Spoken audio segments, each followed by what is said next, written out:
Welcome, everybody. It is time for another installment of the Get Off My Lawn podcast. It must be 8 o'clock on a Thursday night. Today is December 15th, 2022, and we are live. And my beautiful producer speakers are on. So if you guys heard that over the microphone, I'm sorry. A little bit of feedback there.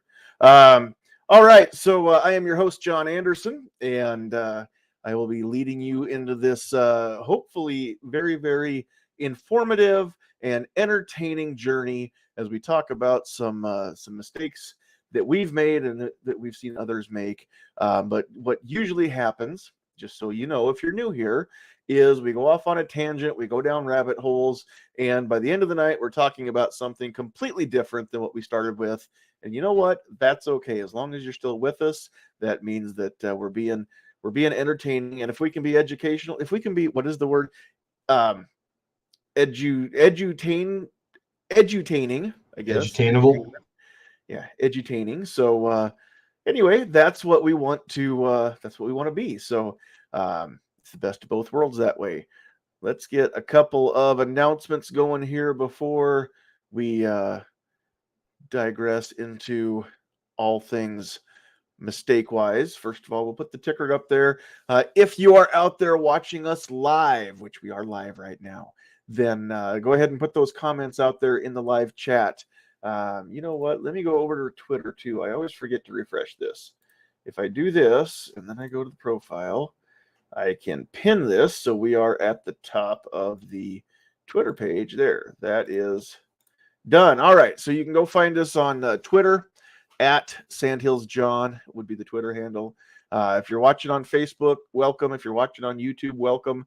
Glad to have you here too. We are on both of those as well, live on all three platforms right now. So hit that like button if you would for us, the thumbs up if it's on the YouTube, or the little heart on the Twitter. But please let the world know that you liked it, and then share it. Hit the share button. Send this out to everybody that you think would get some good out of it. Because right now, I like to call this the best show that no one is watching.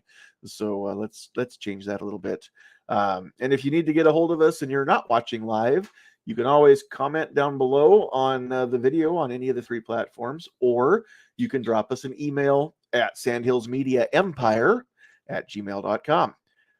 So we'll just let that ticker run a little bit. Also, we are brought to you by Sandhills Defense LLC, helping you be your own first responder. They have got, I don't know if he's the best instructor that's out there instructing, but I can tell you this, he's one of the best looking.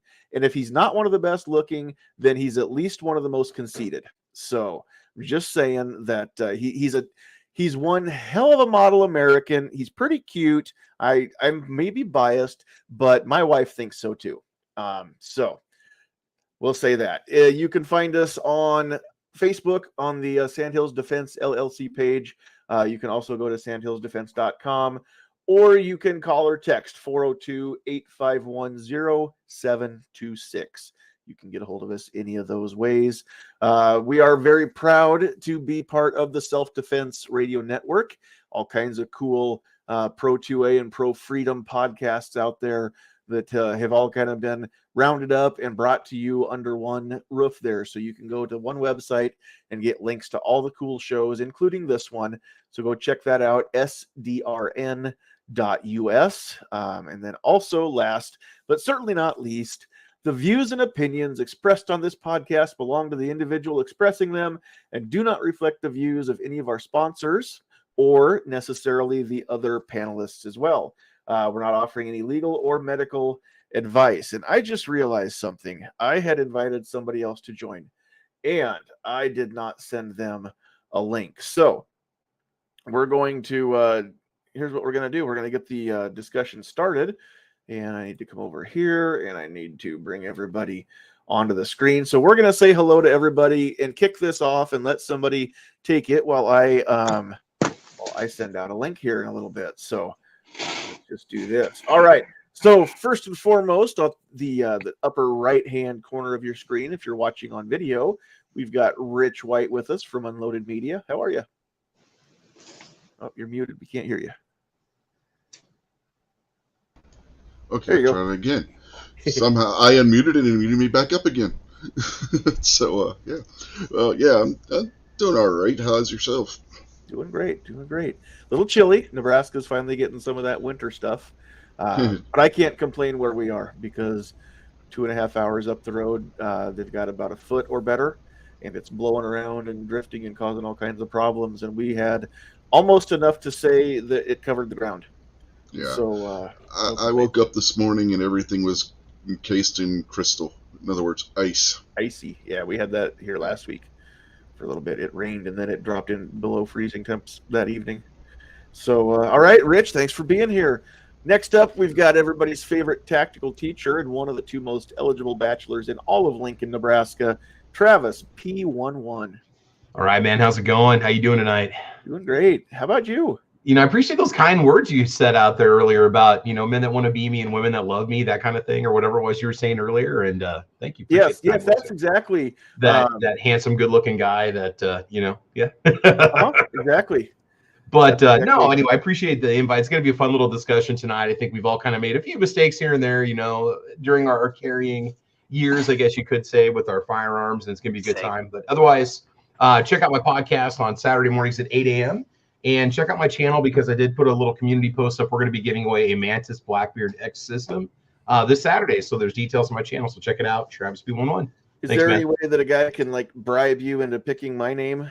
Just saying. It's going to be random comment picker that's going to make it happen. So you just gotta Right. just leave a comment on my video and you are in the drawing. Yeah, So, send me a private text and just let me Yep. know what the going price is for the random comment picker to pick the right comment. So I got you, man. We got you. no, that We'll make it sounds happen. awesome. Yeah, All right. go check that out and get yourself in to win a free Mantis Blackbeard X, the one that I want to get and I haven't yet, but I really need one.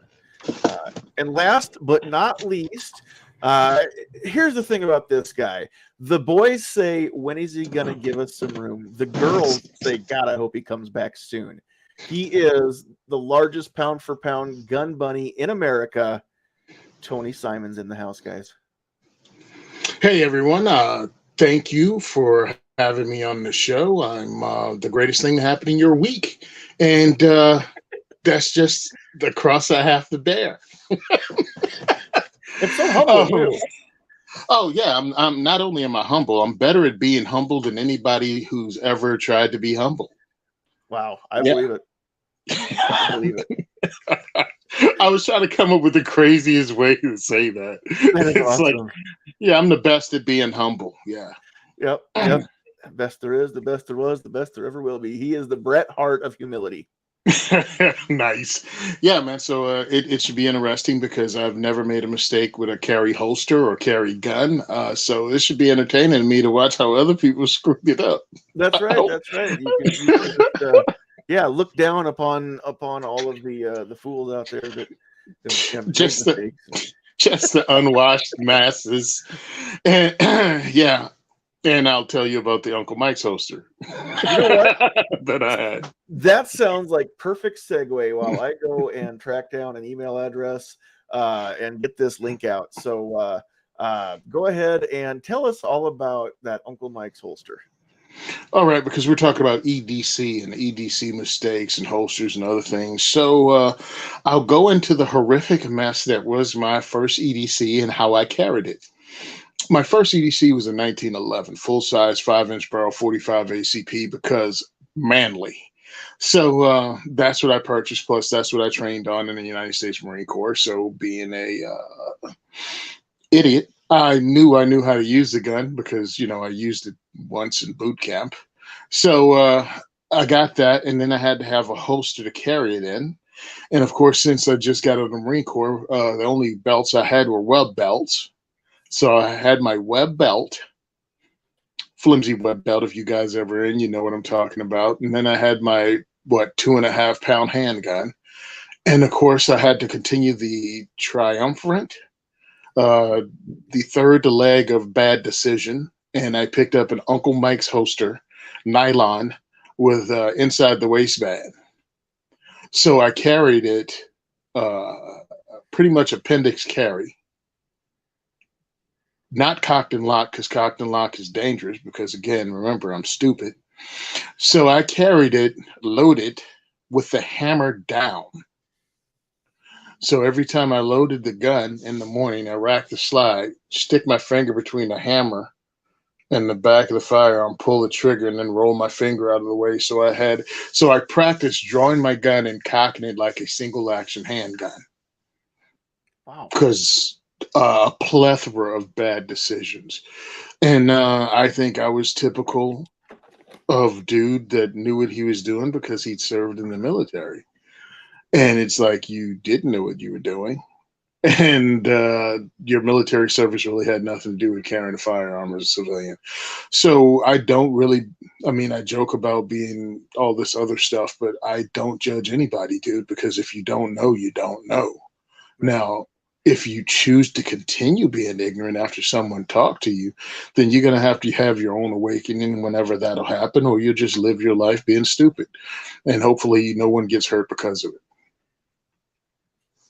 Well, and that's what it comes down to is, again, if you make mistakes because nobody told you different and you had to, try and find out the hard way, then, chalk it up as a learning experience as long as nobody gets hurt in the process, right? But that's why we're doing this. It's partly to tell on ourselves and poke a little fun at ourselves or have fun, I guess, in the process of telling on ourselves. But I want people who are out there who are looking into maybe starting to carry concealed, or they have been, they're starting their journey out and they need some pointers, and again, there's all kinds of stuff to tell you what to do, and some of this is going to be, what not to do, and maybe you can learn from our mistakes. So, all right.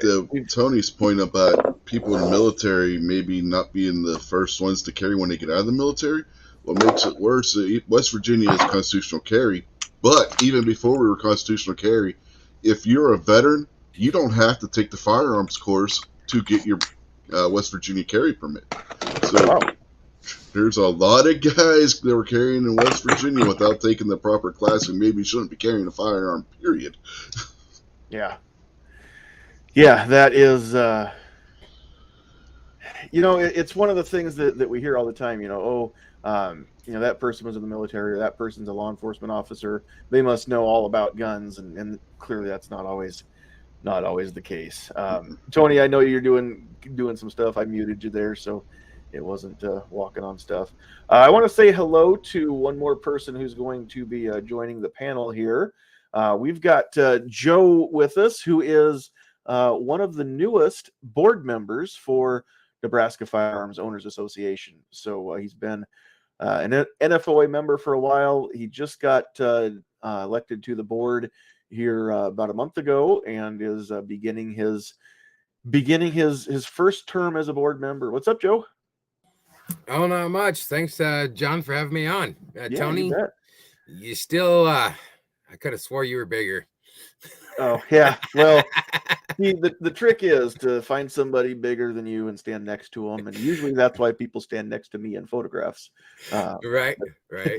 It's good to see you again from last year. I remember seeing you. And thanks for having me on, John. I appreciate it. Yeah, you bet. All right. So you know what? We're just going to throw you right into the deep end here. So since you're the last guy in here, and I think we've got at least one more who should be popping in later on here, but anyway, any huge mistakes that you've made in your journey on carrying concealed, or anything at least that you want to own up to? Well, I'm kind of like Tony. I think we all start out with the junky one, and it lasts for about 2 or 3 days, and you're like, this is not working. So I have a leather one that I'm using now, but I'm not a big fan of it, because if you have to unholster, like if you're going to a courthouse, to renew your license or whatever, to put it back, you always flag yourself, and I really don't like that. We definitely need to have more of a Tyvek or whatever on one side. I need to get one of those. And other than that, no, I've never really had any safety issues. And the thing I like about it is it tucks in real close. You don't print. you know, and it's you don't necessarily draw attention to yourself either. Sure. What let me ask you this, put you on the spot just a little bit. Do you carry in the front or off the side, or where do you carry that on your waistline? I carry it on the right hand side. Okay. It kicks the handle forward, but because what I do for a living, I'm sitting a lot as I'm driving, and I think I'm going to try to actually make my own, like a cross draw, so it'll be on the left front, so that it'll kind of go over my leg a little better, and then I'm not necessarily flagging myself, but make it a little more comfortable.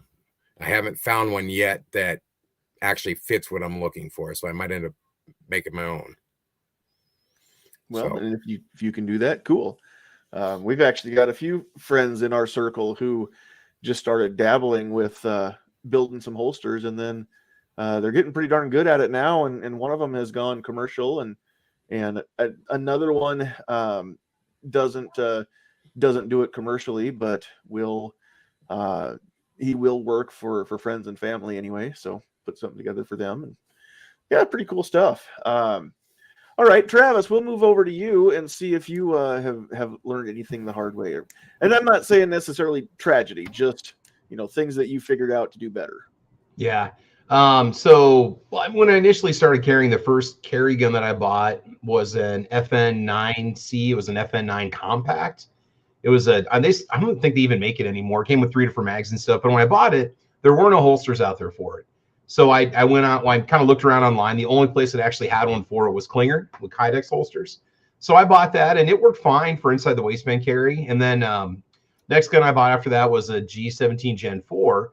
And that was the one that I thought, okay, full-size gun. I'm going to appendix carry this bad boy. Well, I don't have the figure to appendix carry. So I discovered that appendix carry, when you've got the tactical muffin top going on, very hard to do and very painful. I can even sit down and drive with that thing wedged in there. So that ended pretty quick. The funny thing is, it was a holster that was sent to me from a company to test out, and it worked great for the right body, for the right kind of figure. It would work wonderful, but just not for me. So, yeah, as much as I would like the idea of the appendix carry to minimize the print appearance, it's just not going to happen unless I drop like 25 pounds, so more like 50. But anyway, yeah. So appendix carry just did not happen for me, but I've got the Uncle Mike's holster, and the main reason why I had that one is because so many different guns would fit it, but I would use it outside the waistband on the range.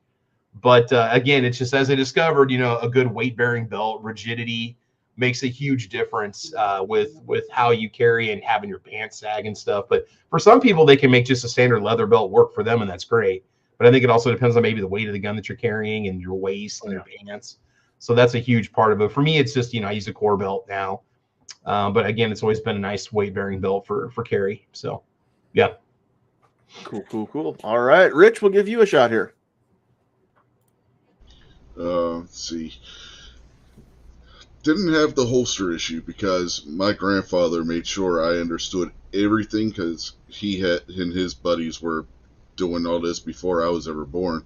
So, yeah, on the holster thing, this was before Kydex was a thing, so it was always make sure you had a good leather holster. Don't buy any of the cheap nylon crap and all that. That was drummed into my head from when I was a kid, Mm-hmm. So I never made that mistake. But one mistake I always catch myself doing, and I see other people doing too, is, just putting your hand on your firearm while it's sitting there in your holster on your hip. Not realizing you do that, because if I'm just standing around talking to somebody, I'll hook my thumb on my pants pocket or something. And if you got a holster on your hip, you can't do that, especially if it's outside the waistband. So instead, what do you automatically do without even thinking about it? You got your hand sitting there on the holster, resting your hand on the firearm, not realizing you're doing it. That's something I catch myself doing all the time. I do too. And whenever I catch myself, I always just move my hand down, and I'll hook my thumb in my belt right behind the holster, right behind the gun butt. But yeah, because usually I'm standing there with both hands at my side like that. Then I realize, hey, I'm looking lopsided. Clearly there's something under my shirt. So yeah, I'll try to adjust that. And nobody's ever called me out on it. Like I said, I admit nothing, and I'm not saying that I would ever carry at work. I am saying if I ever did, if I do it right, nobody would ever know. So yeah, that makes a difference. But yeah, you have to be cognizant of where you put your hands, for sure. And I'll have a go here too. I've made if there's a mistake to make, I've probably made it, with the possible exception of trying to dig my muzzle into my holster to get it, to reholster it. That's a mistake I've never done. But I've done before I went to a gun belt, I tried to get away with the cheap Walmart belt, and there's no structure, there's no support there. My first holster wasn't really a concealment holster, but you good? Sorry, noises going on across the room. My first holster wasn't really a concealment holster. It was a Serpa, which I still have and I still use on occasion. So I know people poo-poo them. But I wear it in instances where it's not life and death. That way, I don't have to trust my life to, I guess, necessarily to that mechanism, but it seems to do okay. But that thing sticks out so far. It's almost impossible to conceal without a big heavy coat. So, I've made that mistake, but I would say the biggest thing that I was doing wrong to begin with would have been the belt. Just because when you have a designated gun, but until you get one, you don't understand. You hear people say it and you're like, well, how could it possibly make that much difference?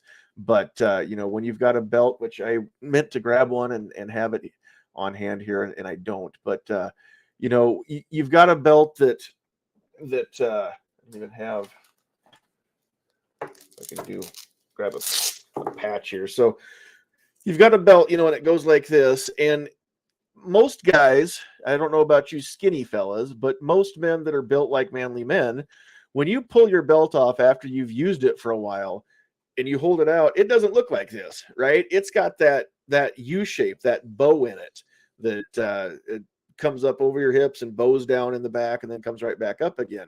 And when I switched and went to an actual designated gun belt, which mine was from Bigfoot, and it's got the spring steel insert sandwiched in between the layers. I've got one that I've been wearing for about 4 or 5 years now. And if I went and grabbed that thing, it still looks like this because it just doesn't have any sag to it. And it's held up that well. The other thing that's happened is, and I'm going to try and not paint too crazy of a mental image here, but, we all have to go answer the call of nature, right? And depending on what pants you're wearing, sometimes you have to, even when you're standing to do your business there, you have to unbuckle. Right, you can't just use the fly. So again, without going too deep into details here, if you have to unbuckle, the weight of that gun, if it's a cheap belt, is going to try and pull your trousers down and everything else. So now you're not just taking care of business, you're also fighting with your pants and everything else there. And if you're in a private place, doesn't matter. But in a public restroom, this is an issue. Okay. When you get that good quality gun belt, even when you take that tension off from having it buckled, it still, it doesn't try to take your pants down with it. And that was an eye opener for me when I first went to a gun belt. Is wow, this is crazy. Even unbuckled, it's still supporting the weight of the gun, and that was crazy. So for me, that's a great big one. To your point there about the public restroom.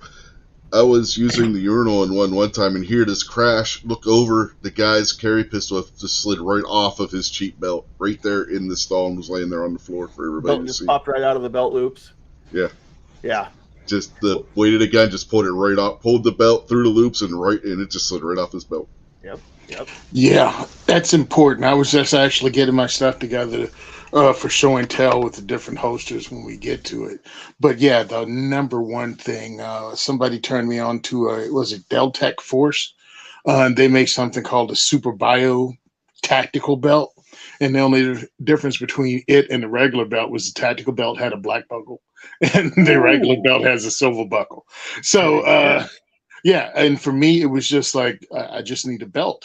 but it is held up just like the one you were talking about. It doesn't have, I don't know if it has a metal insert or not, but I do have to take, I know it has metal in it because I have to take it off every time I go through the x-ray machine. Oh, sure. Yeah, so it's pretty cool, but it holds up really well. Yeah, that's a big one.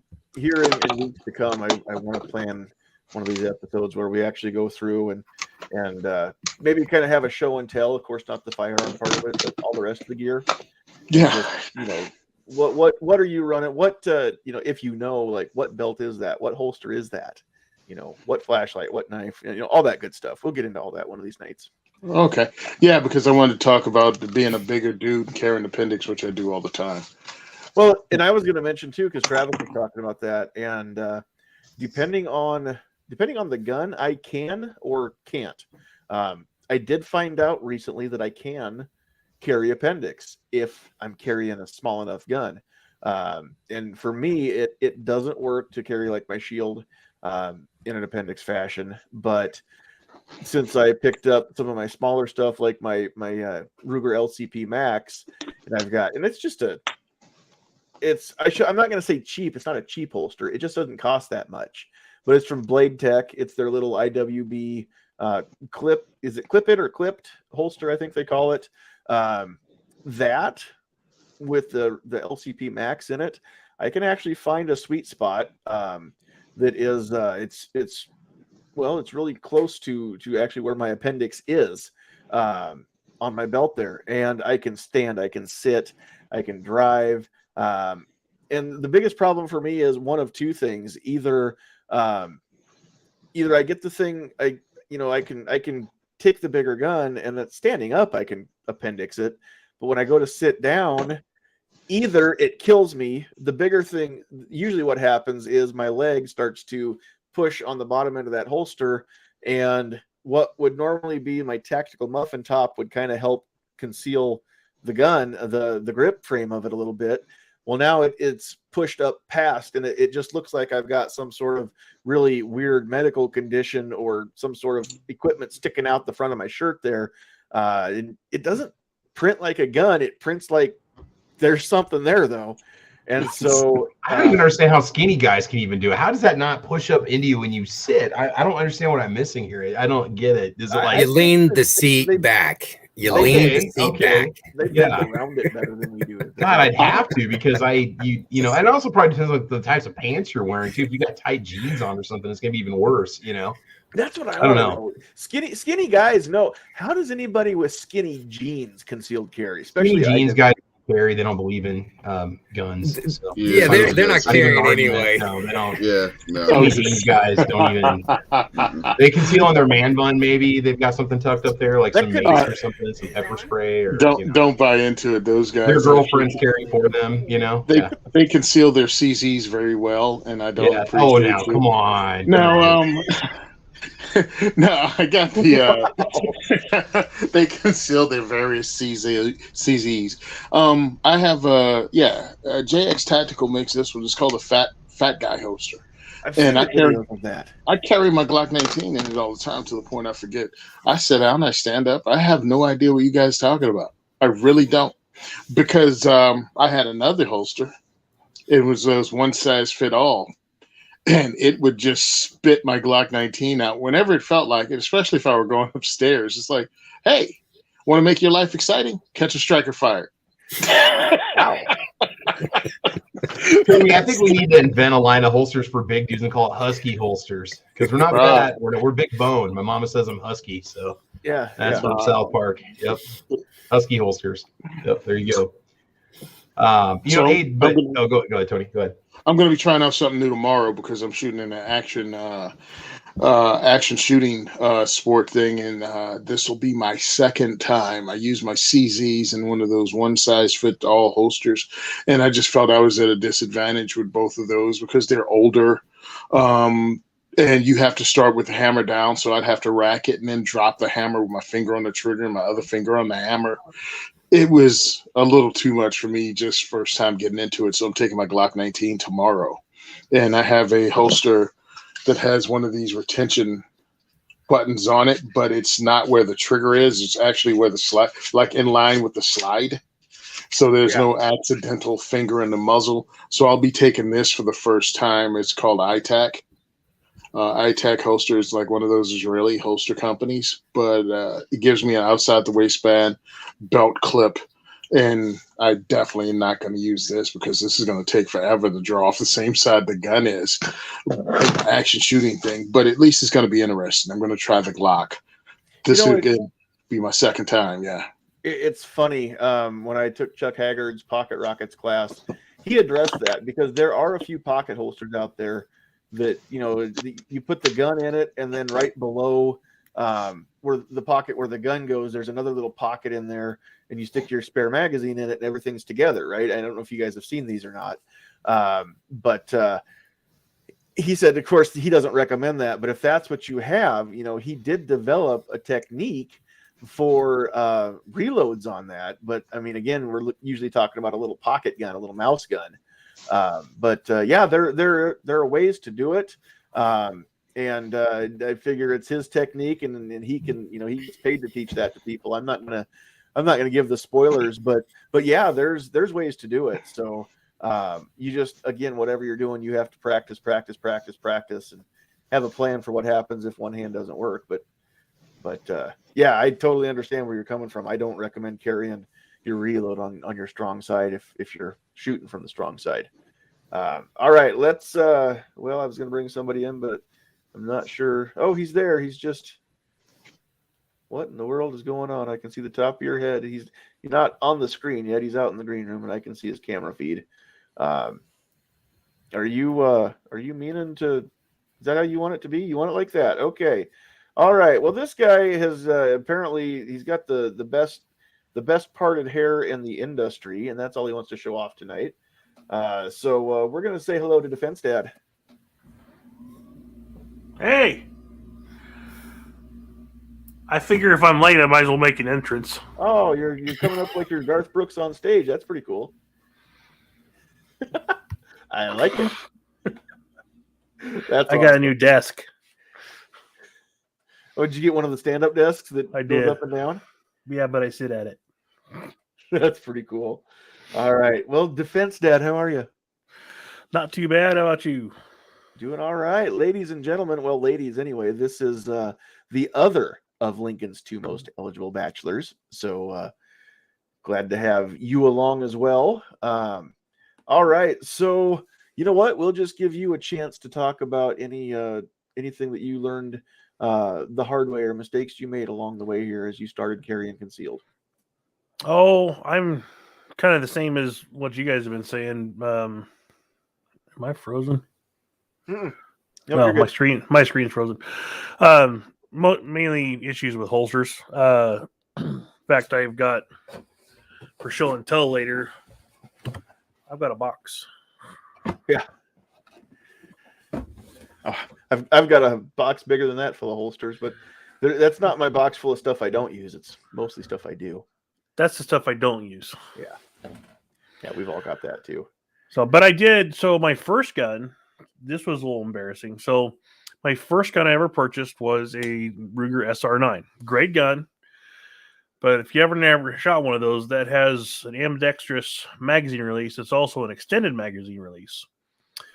When you don't choose the right holster on that and you're a big guy like me, sometimes you hop out of your car and your magazine falls out because you press on the magazine release. So it is important to get I had a leather holster as an inside the waistband, but it wasn't stiff enough.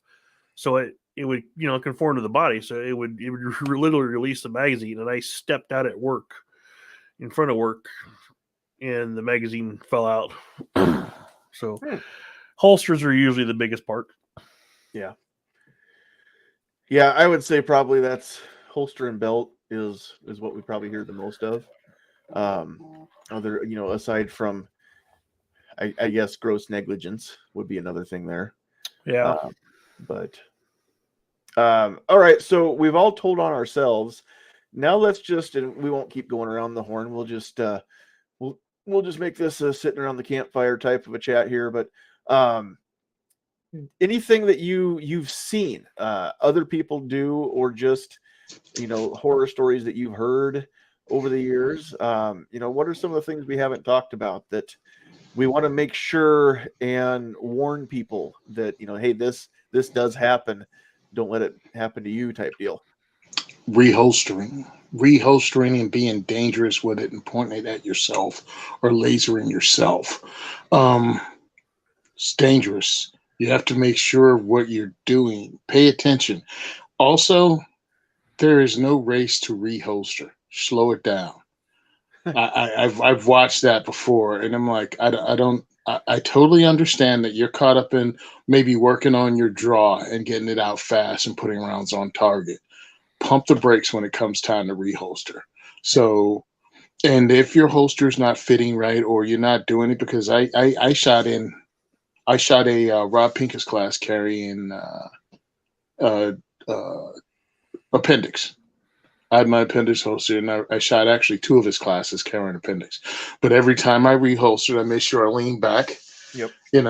And use the tactical muffin top to protect all the other parts down below, and made sure my garments were clear every single time. And when you're in a concealed carry class, you're drawing a lot, and you're putting your firearm away a lot. And every single time I took my time to reholster.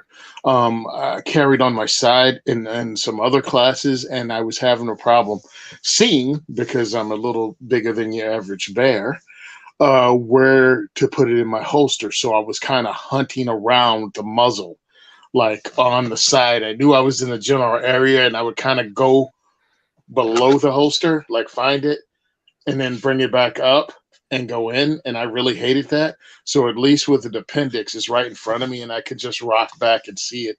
And that made me more comfortable. Sure. Tomorrow I'll be using this again. It'll be on the side because we can't draw from appendix.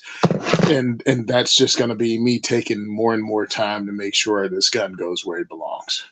And I would add to that too, if you're going to reholster appendix, not only do you lean way back and push your hips way forward, but clench those butt cheeks as tight as you can, and that it helps anyway, get that muzzle out of line of everything important, including your femoral arteries and other parts of you that you're attached to as a man.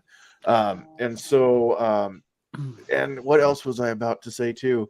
One thing that I do, because I kind of have the same thing going on a little bit, where I always tell people to look their gun back into their holster. But if you just don't have the mobility, and I'll tell you, reach over with your support hand and move your clothing, move any parts of you that you can move out of the way to see that holster. Having a holster with a light color on the inside of it, I always wondered, who cares what the inside looks like? That nobody looks in there, right? And why would anybody care what color it is if it's inside the waistband holster anyway? But there is something to be said for that light color lining the holster. You can pick that up easier. I also like to feel, if I'm going to feel for mine, when I've got, it's just a hand YouTube, it's not a real gun, but when I've got my pistol in my firing grip, I'll take my thumb and I'll feel with that so that I've still got the muzzle canted away. But yeah, I tell my students the same thing, Tony. There is zero competitions in the world to see who can put the gun in the holster the fastest. There's a reason why they don't give points for that. There's a reason why nobody competes to reholster their gun, because that if you're going fast, you have to sacrifice maybe a little bit of safety. So I tell my students the same thing. But I also don't teach my students to draw fast. I teach them to work at it and get smooth, and then speed up if they want to. But I tell all my students, I won't teach you to be fast. I will teach you to be smooth, and you can get fast from there. So that's another thing there too. I'll throw this one out there too: holstering or drawing from the holster, either one. If you haven't worked on your draw, then you really should do that sometime in a mirror and just watch. And if you've got a blue gun, that would be ideal. But if not, make sure it's just like dry fire. Go in a different room, unload that sucker, check it again, and then go into the room where your mirror is and check it one more time and make sure there's no ammo in that room with you. And then just watch yourself draw, and don't watch anything but the muzzle of that gun, and see if you flag yourself. Because if you're doing just a strong side hip carry, that's a pretty easy draw to maneuver and not point the gun back at you, right? Unless you happen to get your support hand out in front of the muzzle or something in the process. Watch for that. But a lot of people, and I don't recommend carrying in the small of the back, but I know a lot of people do back in that 6 o'clock area. And what I see is, and as a kid, thinking I was Axel Foley or somebody, I used to do the same thing with my toy guns, right? And I would put a gun back there and to where it was palm out. So basically, if you're right-handed, it's basically a left-hand holster is what it amounts to. So when you reach behind yourself, the back of your hand is up against you, your palm is out, you grip that gun. Well, here's the thing is when you do that, when you pull that gun out, does anybody actually take the time to extend, rotate, and then come back around? Because if you just pull that thing out and come like this, you've muzzled all of your important organs that are in the lower half of your body.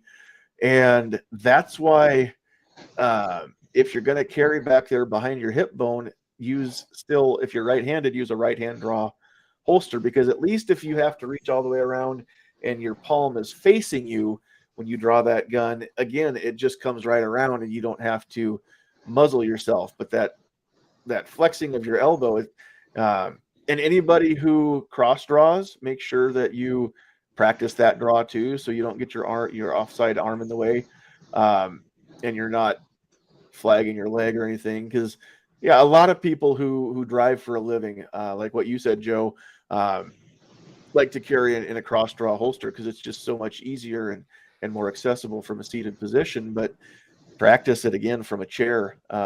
Practice drawing, and if you drive for a living, practice in your vehicle, or at the very least, if you're going to practice in the house in a chair, simulate the steering wheel and make sure that you've practiced drawing around that sucker too, because that'll mess you up. And so, I mean, there's a lot of stuff that, again, if nobody's told you, you're not dumb if you don't know this stuff, kids. It's just we know a thing or two because we've seen a thing or two, right? It's the minutia. It's the small details that make the difference. The devil's here. Exactly. And another thing you can do is use your phone to record yourself drawing. That way you can see yourself from a different angle and look at it, and not only see what you're doing, but also make yourself more efficient. You can work at making yourself more efficient. I was in a class with I don't know what Dustin is. He's some kind of sponsored shooter with Springfield. And he was like, I'm going to get you to draw your gun from concealment and put 2 rounds around on target in less than 2 seconds. And I'm like, get the flock out of Dodge. No, you're not. 1.26. I was able to draw from concealment, put rounds on target. Thought I was pretty fast. And then the guys that were with me got it 0.96 seconds. Wow. Draw from concealment. So what do you do? Again, to me, safety is paramount. So, of course, I took baby steps, but it was like the same thing. Reach down, grab your garment, pull it up, master grip, pull it out, punch out, let rounds go. And that was it. It was just do this every time, making sure you don't laser yourself, because that's the most important part. Last thing you want to do is start a gunfight out by shooting your finger off. Yeah, and what Tony's talking about is when you come up, let me see if I can get this angle right. When you come up like this and you go to grab for your, put your support hand on your gun, don't start from out here, right?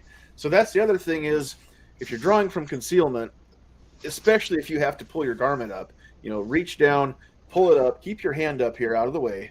Just keep a hold of that shirt, and it keeps it out of the way anyway. Plus it gives your hand something to do so that it doesn't get caught out there in front of that muzzle, because anything that's out in front of that muzzle, that's not where you want any part of you to be.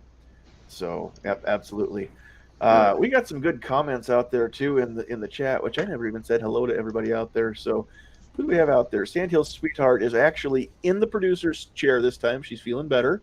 So I know Patriot in the Dark out there only showed up so he could see her. So glad that you're happy tonight, Patriot. Rich is out there and in here. Defense Dad is out there and in here. Agorizer's out there. Krabby Turtle, Blitz, Travis, G-Webs is out there. Who else do we have? The Armsmen. I don't think I've seen that name come through before. So welcome and glad to have you along with us. Let's see. Who else do we have? Gunpowder Beauty's in the house. That might be it for now. Gunpowder said, did you know that a 2-clip holster slides perfectly on the top side of a car seat visor and can be easily concealed with car seat cover during the cold weather?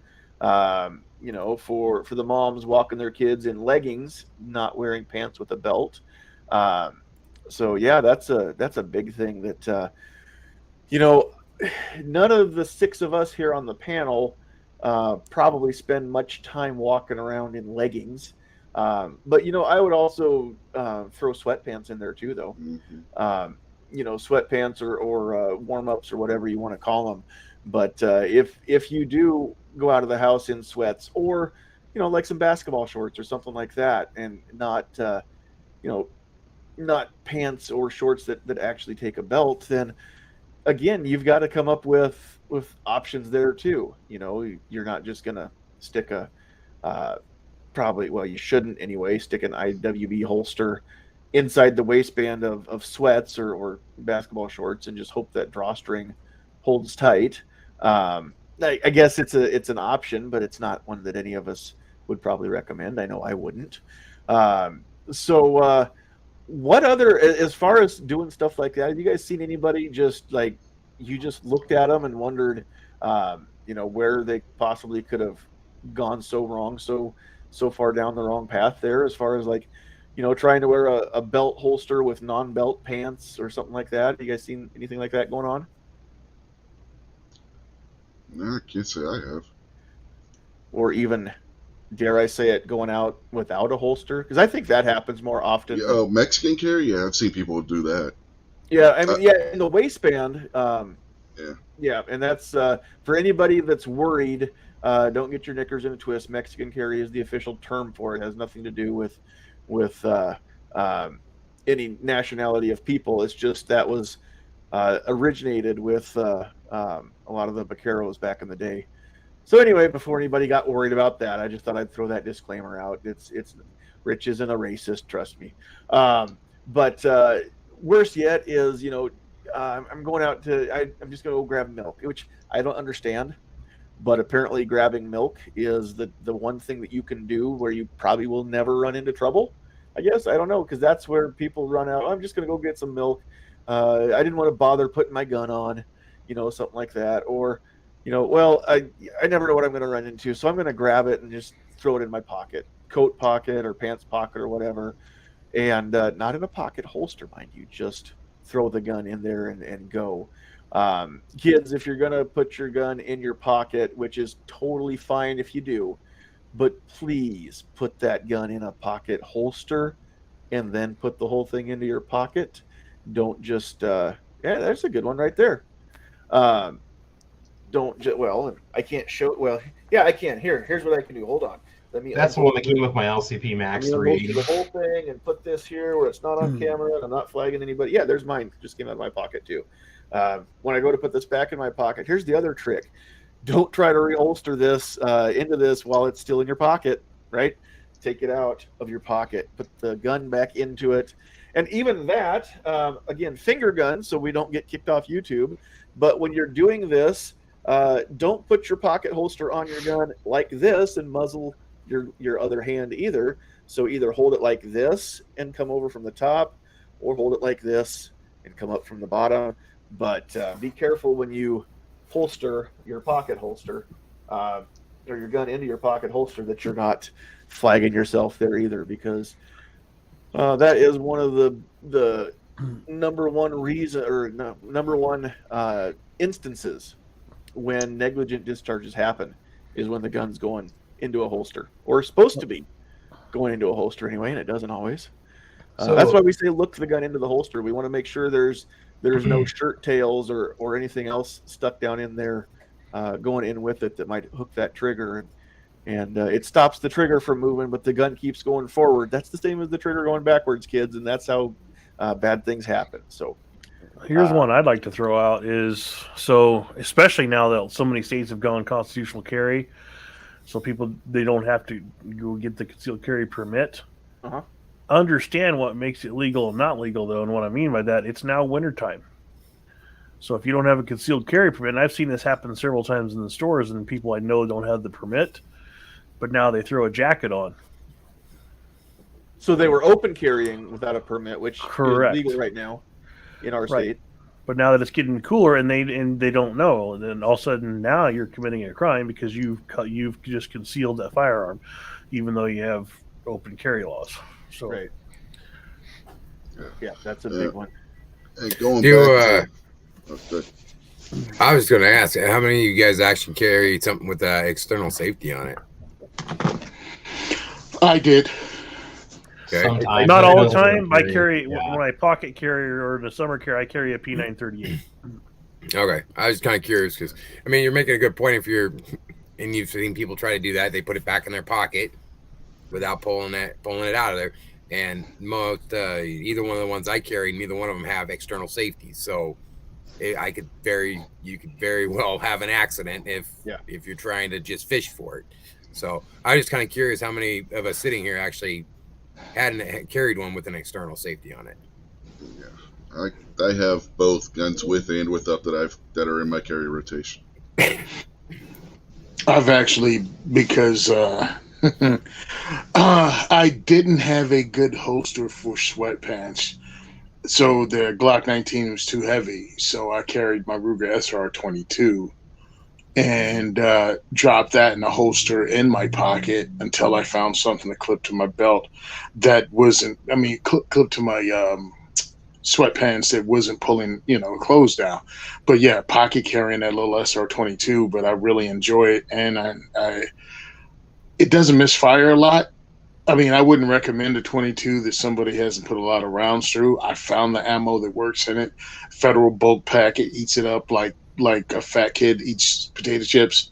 So it's good to go. And I had faith in it. So I carried that with me just around the house because I can't carry outside the house because I live in Jersey. And they're about to vote Monday to make it so you can't even carry in your car with a carry permit. What? Because the Bruin decision means nothing to them. Mm-hmm. And that's going to go straight. Time out. Go ahead. I want to make sure that I heard that right, and probably most Yeah. everybody that's listening wants to make sure that they heard that right too. They're about to vote in Trenton about banning concealed carry in vehicles. Yeah, you with a permit, by the way. If you have your permit, you cannot be in your car with carrying your firearm. Also, you can't go on anyone's property that didn't expressly give you permission to carry on the property or business, period. So there's no need to be no gun sign. They have to have a guns allowed sign because there are lots of those. Right? How do you get the gun home from the gun store in your car? Oh, you can carry it, but you have to carry it safely in the car, unloaded, ammo separated from the firearm, that kind of crap. So yeah, your gun can get home. Like, The how to really reach in tricky the trunk part, or whatever. Yeah. well, the tricky part is how do you get your hollow points home? So you can have hollow points at home, and you can have hollow points at the store, and you can have hollow points at the range.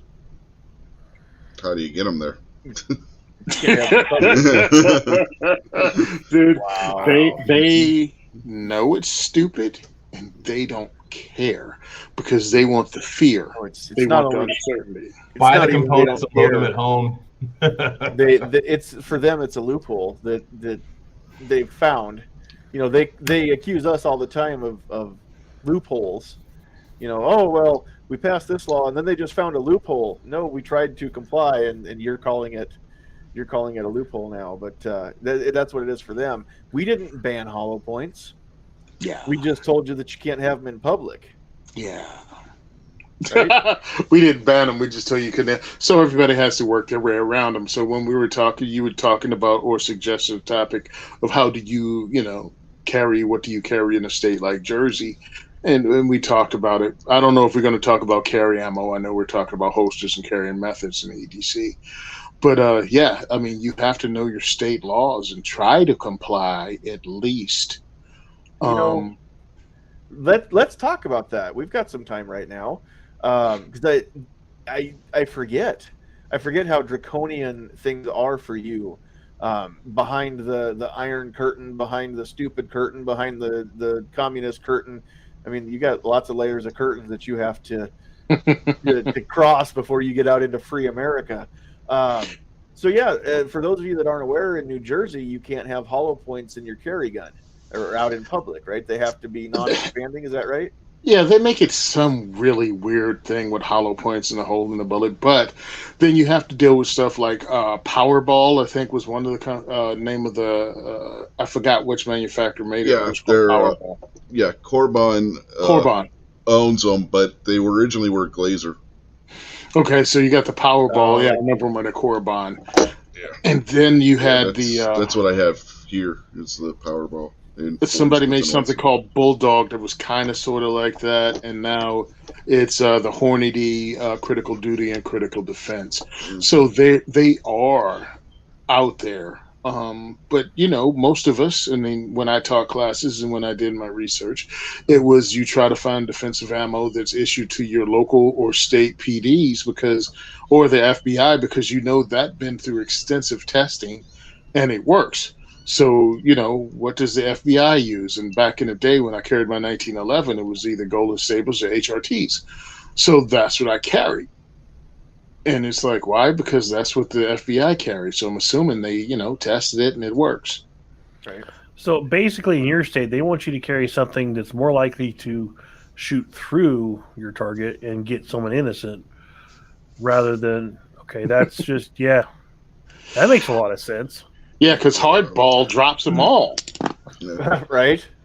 Now, what about things like this? The Lehigh Defense rounds that are loaded by various companies. Like this is an Underwood. Yeah, can you do the copper things or not? Yes, we can do that because that's a one piece that's a solid round. But I mean, if we're talking over penetration, shooting Phillips head the tops of Phillips head screwdrivers at people, that's going to punch through them too. Look, it's impossible in Jersey. They make it impossible, but when it's all said and done, you're your own first responder. And you have to win the first fight before you can worry about the second fight. So officially, hey, I'll tell people straight up, hey, comply with your laws if you can. Yep. But understand, you have one life, and all they'll do is make political hay off your death. So live and fight it in court. Do what you got to do. Yeah. And that's why it's important. And I don't get any spoofs or kickbacks for saying this. But whether it's USCCA or US Law Shield or whoever it is, have some sort of coverage that will help you fight that legal battle if you're ever forced to defend yourself. Because people think, oh, concealed carry insurance, that means that I can just go, I can shoot somebody and I'll be okay. No, what it is, it's legal assistance, right? It's a good lawyer that you don't have to put down the retainer for. That's what it amounts to. So make sure that whatever you get for coverage, make sure that's included, because that's the biggest part of it, is to make sure that you're covered if you need to go and fight a battle for your own freedom in court. In New Jersey, you can only have U.S. Law Shield. They chased everyone else out of the state. So because of that, I became a U.S. Law Shield sponsor or representative, whatever you call it. So I have my own code for a discount. So if you guys live in Jersey, and this is the only one you can have, use my 2A4E code, and you'll help me out, and you'll get a discount. Just use it. I did it because they were like, you can get paid. I never even asked them what my part of the cut was, because I was like, when can we start hosting classes so you can teach people self-defense law in the state? Because I thought that was way more important. And matter of fact, I just found out after almost a year of being one what my discount code was, like a month ago. because it wasn't important to me. It was more important that people take the class. I was like, regardless of me, go to your, because they host them in different places throughout the state, and different ranges have their own. I'm like, go to the meeting. Go to the meeting. I don't care. Just go to the meeting and learn what state law is in regards to deadly force.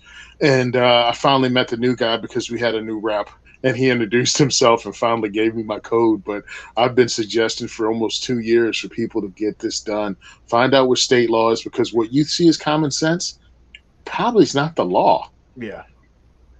What I was going to say is shop your insurances too, because depending on the part of the country you live in, some places Law Shield's going to have better coverage. Some people it's going to be USCCA. You're not going to have the same coverage, same access to attorneys with every company in every state. So you got to look at that. 100%. I mean, again, the only one you can have here is US Law Shield. But prior to that ridiculousness, that was my advice to people too. Shop around, find the best deal, find what works for you. One of the advantages of it, regardless of who you use, is you have a defense attorney that's used to working with people that are on the right side of the law. Understand, criminals are willing to make deals because they already have felonies when they get caught with a gun charge. So making a deal doesn't make a difference to them. Law-abiding citizens, responsible gun owners,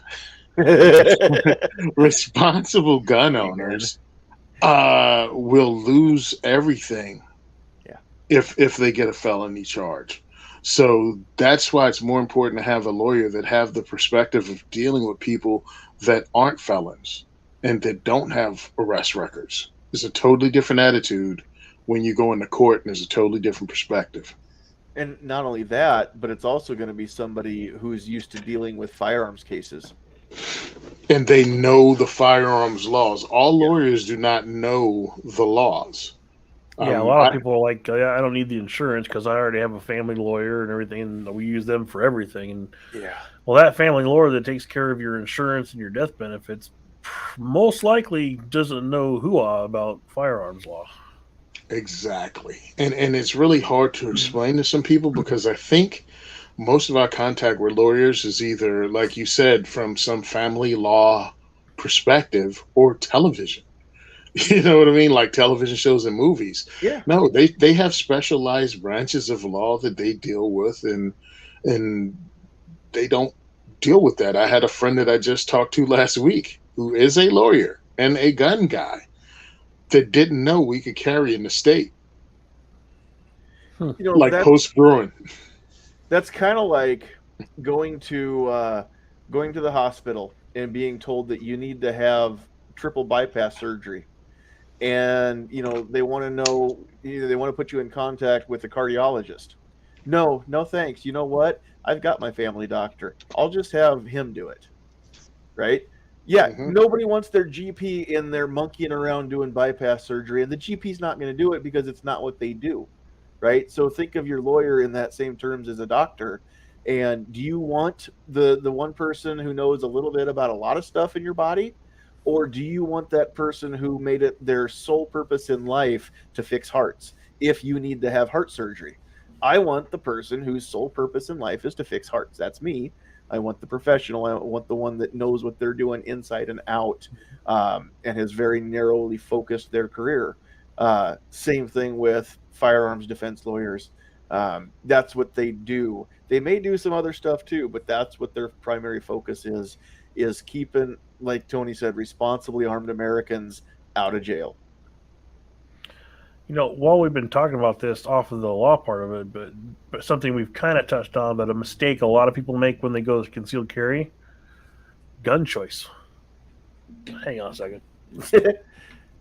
Can you tell that was something I wanted to bring up too, is, you know, it's like you always feel like this need to downsize maybe because that first gun is too big, you know? Yeah. Well, what I'm getting at is, you know, especially we talked about, he asked if anybody of us carry a gun with an external safety. Tony mentioned he started off, what was it, 1911? So know yourself. If you're not someone who's comfortable carrying a hammer-fired firearm with it cocked and locked with an external safety, you're probably not carrying the right gun. You probably should be looking at something, a revolver or something striker fired. Because if you're not confident enough with that gun to draw it out, defeat the safety, and have it, because if you now have to draw it, make sure you're pressing out correctly. They have to defeat the safety and rack it. Yeah, and that takes some time. That's probably not the right gun for you, I would say. That's Now, right. if you're super comfortable with it, by all means do it. But if you're a brand new person, and I'm not an expert, but I can't think of any single action automatic design that has a decocker on it. So if you're like, say a 1911, you want to carry that hammer down on a loaded chamber, that is the single most dangerous thing you could possibly do. I almost would rather see you try and do empty chamber in the Israeli style and have to rack it, because at least then your chances of an ND are, really nil. But to take a gun that's not designed to have the hammer let down on a loaded chamber and then try to let the hammer down on a loaded chamber, especially when you throw that grip safety in. So the only way that you can do this to release that hammer is to pull the trigger and hope your thumb doesn't slip off of it. But it can't be your firing hand thumb unless you've got really weird double jointed hands. So you're going to have, it's a two-handed deal. And now your offhand has to be the one to lower that hammer down. And can you really ease it down? And that is, you're just asking for a negligent discharge. and what if your hand's sweaty? Yeah, exactly. Now, Like, if I have it's two- double I have- action with a decocker, like the M9 or a SIG, 229 or whatever. Yeah, that's doable, right? It's built for that. But not that 1911 or not that single action design. Especially My 1911, I won't carry it. I love that gun. It's my favorite range gun. But I've had Travis play with it a little bit before. The safety on mine is it doesn't take much at all to defeat it. So I don't feel confident carrying that one. Now, my little SIG P938, the safety on that, you have to be intentional on. So I don't have a problem at all carrying that. But I've also been doing it for a little while now. Yeah, To your 100%. point about the Israeli carry, that's the whole reason why the Israelis came up with Israeli carry. They had soldiers that were shooting themselves trying to drop that hammer and on a loaded round, because they weren't allowed to carry their sidearm cocked. They had to carry it with the hammer down.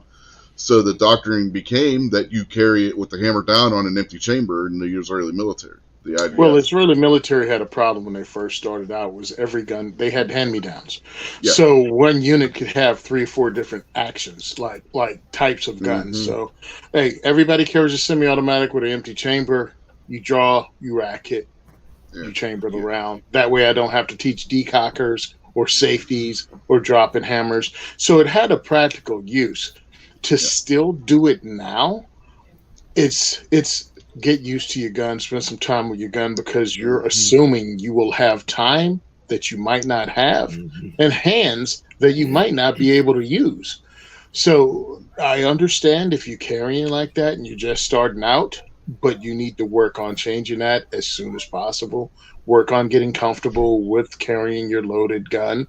And maybe, like Defense Dad said, maybe the striker fired gun with no safety isn't for you. Maybe you need to get something and have a safety. Maybe you can get a striker fired with a safety until you learn to be more comfortable with your firearm. I'm not poo-pooing you, because I have friends that started out that way, and eventually they learned their gun and got more comfortable with their gun. It's just something you need to work on. Well, here's another thing too, while we're talking about such a thing. Whatever you're carrying, if you've got a striker fire or a hammer fire, if it's got a safety on it, use it. Learn how to use it. I see a lot of people like let's and again, not to poo-poo the gun, but like the Ruger LC9 has got that little safety, and it's a booger, right? I mean, it's not made to easily flick on and off. But Murphy's Law dictates that if you start carrying that thing thinking, well, it's got the trigger safety, the little dingus, and it's got all these other things, so I don't need to run it with the safety catch on, and it it still works the same way with all the other safeties built in. Okay, that's all good and well, and you can do that at the range, and maybe it'll never ever kick itself on. but we have to live in the real world, and Murphy's Law has a large bearing on the real world, and that says that the minute that you need that gun to save your life or somebody else's, that's going to be the instance that the safety did get bumped on, and you're not used to disengaging it when you draw. Yeah, So because there's a lot of people out there, they never once practice draw after they've got their concealed carry permit. Like, you might as well not carry it. and I'm going to throw two other things out that are kind of, I guess, hand in hand, too. So two other mistakes that I see that now that I think about it, and one of it is I'm seeing it more and more now, just because of now that I am an instructor, I pay attention to things that I never really paid attention to before. But two mistakes that I see that I think are mistakes, and you may not, and that's okay. But I'm going to tell you that they're mistakes. Number one is not getting training. A lot of people, and now half the country doesn't require a class or a permit to be able to carry concealed, right? The other half, most of the time, that's the only class anybody takes, is just the bare minimum. And as we say at work, bare ass minimum, right? They take the bare ass minimum to get the permit. It's the only formal instruction they've ever had, and now 25 states, you don't need any instruction to be able to carry concealed. Now, from a liberty standpoint, that is amazing, and I can't wait till the other 25 go, and I can't wait to be number 26. More on that later. But as far as just a safety and a responsibility factor, kids, get out there and find an instructor. And I don't want to hear this, well, my husband my husband's a cop and he can teach me, or my uncle was an instructor in the Army and he knows these things. Trust me, teaching civilians concealed carry is night and day different than teaching soldiers on a firing line with their M4, okay, or teaching police officers how to draw from their duty holster, right? This is not the same stuff. The rules of engagement are different. Everything's different. So again, just because somebody has a military or law enforcement background, it doesn't mean that they themselves have the skills and the knowledge to present things to you as a civilian. Sometimes that even comes down to teaching techniques too, right? Sometimes they forget that you're not a soldier, and yelling at you may not be the best way to teach you something. So go find an instructor and take classes. And here's the other thing too, that we see a lot of people end up not doing, is they don't dry fire. I understand you want to get to the range and do live fire. That's the best training, right? Especially if you've got a range that lets you draw from the holster or do whatever. But when that's not available, and with the cost of ammo, you know what? Go dry fire. Be safe about it. Be smart about it. You find that instructor; they'll teach you what you need to know about the dry fire. But like what Defense Dad said, with people don't practice the draw after they get out of class. That one class, bare ass minimum that they need. Dry firing is one thing, but dry drawing practice is huge too. And don't just practice again wearing shorts and a t-shirt in the house. If you carry in you're in a state that has winter like this one, and you carry under a coat, you better practice drawing from under that coat, right? If you wear gloves, you better practice with them on, or practice shucking that glove. Now, I recommend shuck the glove and shoot barehanded. You're not going to have your hand out in the cold long enough to freeze up. And if you are, that's a whole different kind of firefight that as a civilian, you're probably not prepared for anyway. But it's so much easier to practice barehanding your gun in cold weather than shooting with a glove and jacking that all up. So again, how do you know if nobody's told you? If you've never practiced and figured out what doesn't work so that you can figure out what does, right? And here's another one. If you do carry in a winter environment, does your coat have those bungee cord drawstrings on the inside? If it does, cut them out and throw them away. I don't know anybody that's ever actually bungee corded their coat shut around their waist anyway. But if you're that one person out of a million that does, then that's not going to be the coat for you. Or concealed carry on the waistline is not going to be for you. You need to look at pocket carrying in that coat. But those drawstrings in the coat, those are bad. All you're looking for is to get your gun tangled up in one. Well, and it's not like you have to be dry firing every night. Like, I mean, you can if you want to, if you got something to do. But honestly, I got other stuff to do during the week. Yeah. But Once a week or once every couple weeks, take 15, 20 minutes, do it.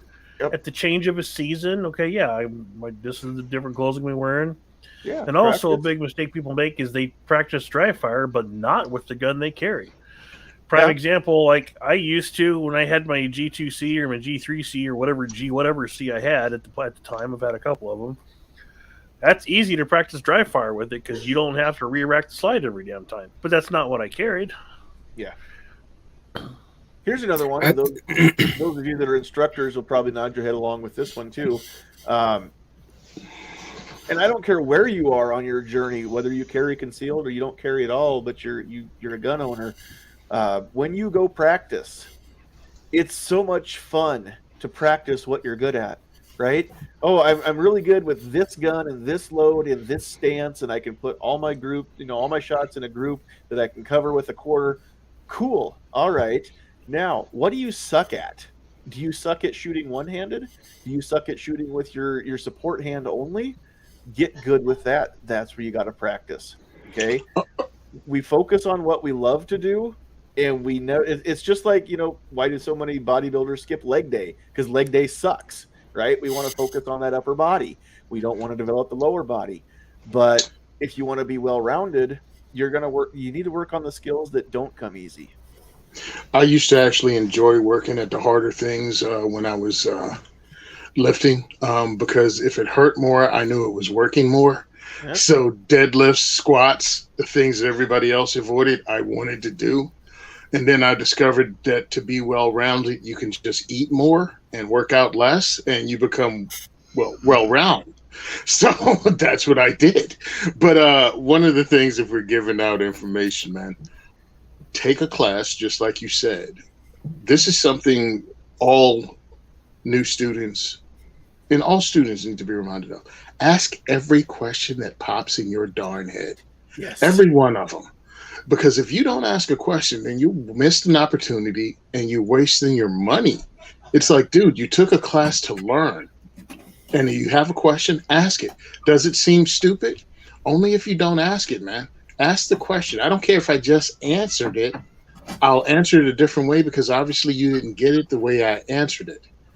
That's also why it's important as instructors that you take classes yourself from different people so you can hear different ways to answer the same question. You might answer the same way 100 times and you go, holy crap, I never thought about answering it that way. I wonder how many students didn't get it because I did answer it that way. So yeah, take classes, ask questions.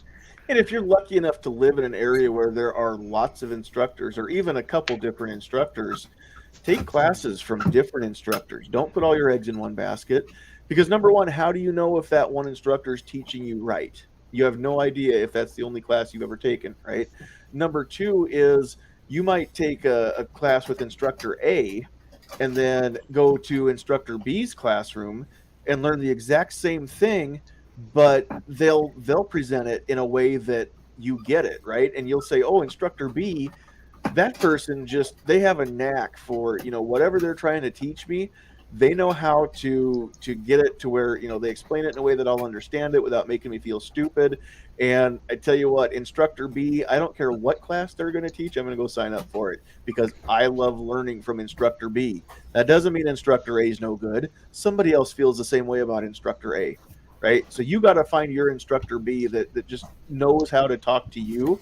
And then again, spread that around a little bit, but it's okay to instructor shop. Right? Go take multiple classes with multiple people, and then the ones that you learn the best from, stick with them and learn a little more from them. Also, if an instructor... Oh, I'm sorry. Go ahead. I was going to say one of the things that really worked with me is I had a few instructors, but, we have, I know around here we have nights like Rock Your Glock. I mean, they're real cheap. You can get in, You use ammo. You're able to draw from outside the waistband. You get comfortable, especially if it's something that you want to end up carrying. And you know, some of those are like 10 or 15 bucks, and you go shoot 50 rounds, and you actually can network and meet other people. And a lot of times people are sitting there going, hey dude, try it this way or do that, or you know, and it helps get your comfort level if you're not real comfortable, let's say carrying concealed right off the bat. You know, you have an outside holster. I don't know, it's been 5-6 years ago when I first started out. That was one of the things I did. I had a few instructors, but I wanted to be very familiar and comfortable with my firearm. And that's what I did. I did USPSA, and then the one I really loved doing was steel shoots. And it adds just that little bit of element of stress and tension. So you actually kind of figure out where you fumble a little bit, you know. Definitely, you know, fast is not smooth. It's a good example. And it doesn't cost much. And I really think that's a good example. And many of you guys have been instructors at places like that. And you talk to people and you'll end up picking up even students, because if you're willing to stand there and help them for 5 minutes for nothing, they're going to pay some extra money to actually come talk to you and take that class. And that's what I felt was really beneficial for me. And that's how I started out. But I didn't carry concealed probably the first 6 months I actually had my concealed carry, just because I wanted to be comfortable first. Mm-hmm. One of the things I really want people to do, though, if you go to an instructor and they have you do something that you've never done before, I don't know, a move, or the way to draw, a way to reload, who knows? And you go, well, that's a freaking quirky piece of trash. Why does he have me do it? Do it in the class because it may be something you never thought of and it works. But also do it because, look, you paid to go to his class. He didn't pay to go to yours. So do the thing. And if it sucks and it's worthless, drop it. But at least give it a fair chance during that class, because you might learn something. Or it might not be for you, but it could be for somebody you haven't even met yet down the road that you give advice to because you opened your mind up, gave it an honest try. It didn't work for you, but you can see a circumstance where that thing may save somebody's life that you don't even know and haven't met yet. So don't throw away information because it doesn't work for you, especially in something, because this is a martial art. This is actually a martial art. Treat it as such. Give it that respect. Mm-hmm. Yeah, I mean, it goes back to the scenes in Karate Kid where Mr. Miyagi had Daniel doing all the chores and not telling him why he had him doing it, but he had him doing it in a specific manner. Why? Because he was teaching him how to do these maneuvers without teaching him how to do these maneuvers. Yeah, and in a way that he could remember forever how to do it, too, with the right technique. Something I'll add, too, is so let's say you live in an area where you don't have a lot of access to trainers without driving a lot, or you have a schedule where, like me, I've taken a lot of classes, but I work retail commission. To take the classes, I have to take a good selling day off on the weekend. So still take those, but in the meantime, there's training aids you can get out there, and you can get the number one, some of them analyze your draw. Some of them do, some of them don't, but some of them allow you to train with your own gun, and they analyze your reset, all sorts of stuff. Like I've got one out just I happen to have it. I'm not advertising for these guys, but this is a good system to use. Use your gun. You don't have to buy a special training gun for it. It quite honestly, it makes dry fire more fun, so you're more apt to do it, and it's the cost of about one class a lot of times. Yeah. So it's not your total replace training, but it sure makes dry fire a lot more fun. And you're more apt to do it if it's not boring. Well, now, go ahead, Tony. Well, one of the things I used to do is airsoft. I had a HK-USP airsoft gun, and I'll be dang if the trigger was not the same as the HK-USP for real gun. Now, it wasn't blowback. It just had it had the same trigger. It had a long-ass double-action trigger, but it was darn near the exact same, and it worked. So I would come home from work because, again, to me, it was a stress reliever. I had my regular firearms. I didn't have a USP. The department that I work with has USPs, and these guys always wanted me to teach them because they had range day coming up for qualifying, requal every year. And I'm like, well, let me get this gun. Let me get this sighting system. And I did it, and I would fire an entire CO2 cylinder which is like 220 rounds of this USP at a playing card at 7 yards. And I would do that. I would draw and I would put rounds on target. So people would ask me, how do you get good at it? Dude, I spent however much a little CO2 cartridge from Crossman is.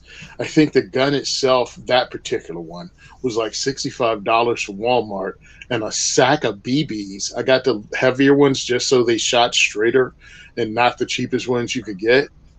That was like $15 at the time. And that would be like 2,000 or 3,000 in a bag. And had a pizza box set up with a cloth in it, so it would hit the pizza box, fall in the cloth, and the box would be upside down this way with the hinge pointed down, so all the BBs would drop. I'd take the whole thing, throw it in the trash bag, and there wouldn't be BBs all over my basement. So that's what I did for fun. But what it did was teach me sights and triggers. And again, if you can shoot a double action well, you can shoot anything well. That's true. Well, So, stuff like that. that's what Like it I is. use it, to be honestly, for fun. My daughter, I don't have her draw from a holster, but she owns guns. She loves using that Mantis system. She'll beg me. She's like, "Can we do the Mantis?" It teaches her target acquisition. It teaches her she works on her split times. My daughter's 13 years old. Like, and that might sound really weird to a non-gun person. Like, oh my god, you do that with your kid? But It's like, what are a split time? It's like 1-3. Okay. Yeah. It's teaching something, because eventually she's going to be probably carrying when she gets older. She'll already have the skills, and it's rather than sitting on your butt watching whatever on TV, that kind of stuff. Honestly, it can become family time. Yep. Oh yeah. I think we're going to wrap some stuff up here, but one more thing too that I just want to mention that I see is, again, I see this as a mistake. And Joe, you said this even was your experience too. People will go out there and get their concealed carry permit, and then they won't carry because they're not ready. Okay. Now, I'm not saying don't get your permit until you're ready.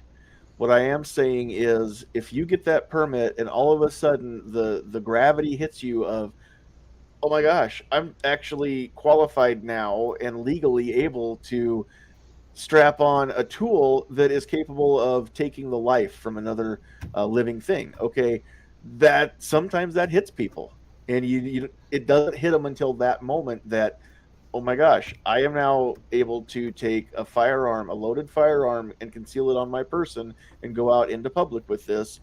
And that's kind of a heavy thing, and I don't know that I'm quite ready for that. Again, search out some support groups. I don't want to say support groups like, you're a survivor of violence, but there are people out there who have had that same oh crap realization moment, right? There's people out there that have been through this, and they're all going to tell you the same thing. The only way out of that feeling is through it, and the only way that you can get past it is to start carrying. So go and learn a little bit from what we've talked about tonight. Get a quality belt, quality holster.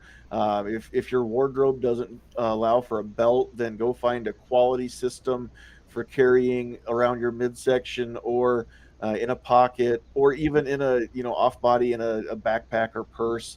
There's a right way and a wrong way to do that as well, and go seek that out and find the right way. And if you need resources, I've got them. I'll put you in contact with some people that work on stuff like that too. But you've got to get your feet wet. You've got to start carrying. It's the only way to get comfortable. We all felt that awkwardness. We've all been there. We all think that the world's staring at us. They're not. Nobody's looking at your waistline. If you're carrying an appendix, dudes, trust me, nobody's looking there. And to see if is that a 1911 in your waistband, or are you just happy to see me? It's not like that. Like, do you walk around looking at other dudes' belt buckle areas? Most guys don't, right?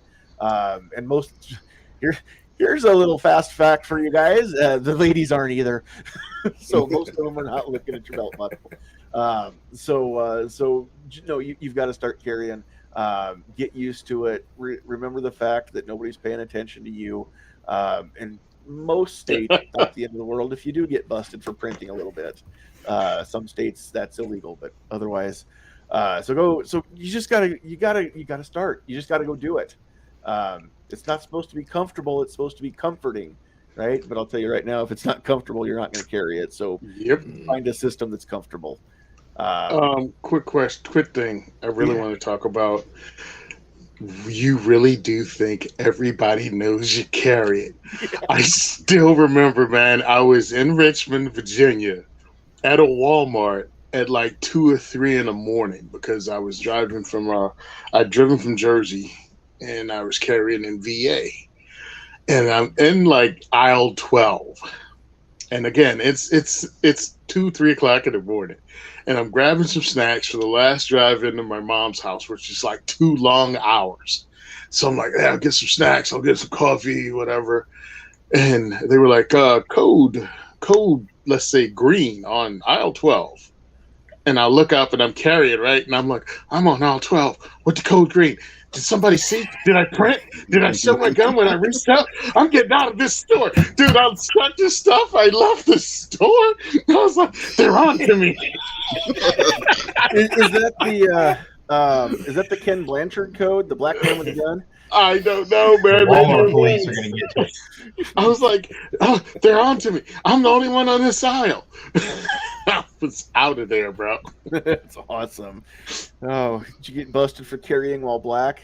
I actually, I got arrested there on not that time, but yes, I got arrested in Henrico, Virginia. Henrico County sheriff's officers arrested me when the judge asked him why did he pull me over, he said he couldn't answer that. Oh, so it was an EWB charge. So all charges were dropped, and the case was actually dismissed, and that all charges dropped. But yeah, that they got me, and it was that. And welcome to the 90s, baby. Wow, that's I know that happens, and I know that's not a thing that I deal with. And it still just pisses me off that crap happens. And I know coming from me, that's rich, right? You're the one that has to live with it, but it was $1,600 to hire a lawyer because again, it was early 90s, and I hired the president of the Virginia Bar Association because screw you, I ain't going to jail. And, so that really it is what it is, man. You live with life. But it was really stupid, and it was like a gun charge. It was my 1911, and what happened is I got out of the vehicle to check into a hotel, and I placed it under my driver's seat, and the cop came over because it was me and my biological brother, my stepbrother, so 2 black guys and a white guy. Where you going, where you coming from kind of crap, and standing up on the sidewalk, he was able to look at an angle when he looked in my truck and saw it under the driver's seat, like the butt sticking out from under the driver's seat, and couldn't get in my vehicle. He needed my key, and he opened the door, and then he called in backup, and there were 7 cops, and they all had us surrounded, and guns pointed at me and everything. Oh yeah, it was an adventure, but yeah, the whole thing was dismissed, thrown out, and but it can happen. Stay calm, don't lose your poop. And do what they say. I actually had to yell at the cops because there were 7 of them, and they were telling me to raise my hands, turn around, and don't move. I'm like, we can't do all that. You listen to me now, comply now, turn around, don't move, raise your hands. So I'd just gotten out of the Marine Corps, and I just went, speak from your chest. Silence. Shut up right now. One asshole speaks, the rest of you shut up. And they did it. That's awesome. Yeah, it was like, you're not making me move. I will sit right here. Oh, he's not complying. That's because you told me not to move, but to move, to raise my hand, and to turn around. Can't do all 3. That sounds like my dad's story about being a wet behind the ears MP. I don't remember. That was before he got to Fort Hood. I can't tell you where he was, but his very first day on the job, his commanding officer told him, came out of, I don't even know what building, came out of there, told my dad, stand right here, guard this door, don't let anybody in. The guy left. He came back later that night, and my dad wouldn't let him through the door. Nice. Like he was following order. He still got his ass chewed, but Yeah, but you gotta love I it. didn't mean me, Sergeant. But yeah, he's following orders, so he couldn't knock him on that. Yeah, you've I gotta bounce something off of you once we're not live anymore, Tony. But anyway, we're gonna wrap this up and give everybody a chance to have any closing thoughts and shameless plugs on whatever they want to plug. So we will start down here with Defense Dad. To find that mute button. Hey, you found it. Hey, hadn't been on in a while. It's good to be on the show again. If you want to look at my stuff, I haven't really done much in the last 6 months, to be honest with you. But it's Defense Dad on YouTube. I have Defense Dad 1 on Instagram. I am going to get back doing videos, but I decided I'm going to change. I'll still do a few reviews, but I'm getting kind of bored doing that stuff. So I'm going to try my hand at like a short film style videos. Cool. We'll see how it goes. Probably get less people watching, but it'll be more fun for me. That's what it's all about. Who cares about the other people as long as you're having fun doing it? That's right. Cool. All right. Well, thanks for being here. And yeah, we about forgot what you looked like and what you sounded like. So glad to have you back with us. All right, Joe, we're going to give you a chance. Any closing thoughts? And I know you don't have a podcast or anything of your own to plug, but anything that you do want to get out there, now would be the time. Yeah, thanks, John. No, I don't have anything to plug other than here in Nebraska. Definitely get involved with the Nebraska Firearm Owners Association. We got a lot of things going on. There's really good people involved, and we're really trying to move forward. So one of the ways to do that is definitely get a hold of instructors. A lot of instructors do know and know how to get a hold of the NFOA. You can find us on Facebook and check it out. I guess if that's going to be my plug, that would be it. Definitely get involved. Listen and ask questions. Like we said before, the only dumb question is the one you didn't ask. Amen to that. And if you're not in Nebraska, well, first of all, you can still be a member of Nebraska Firearms Owners Association. You don't get the cool stuff like voting for the board members like Joe and myself. But if you're not in Nebraska, there is a local grassroots organization where you are. Seek them out and get in the fight, because I promise you, if you're not willing to stand up and fight to preserve your liberties, how can you expect anybody else to? And you just can't complain if you're not doing your part to preserve them. Then don't complain when they're gone, because trust me, there are people out there that want to take those away from you. So, Joe, thanks for being here, and again, thanks for having me. Thanks for your involvement and doing what you can to help out the Nebraska firearm owners. So, all right, Tony, we're going to kick it over to you. Any closing thoughts, and where can people find you? Bam! So, this is what we have going on. This is my raffle item. This is going to be my Christmas Day giveaway.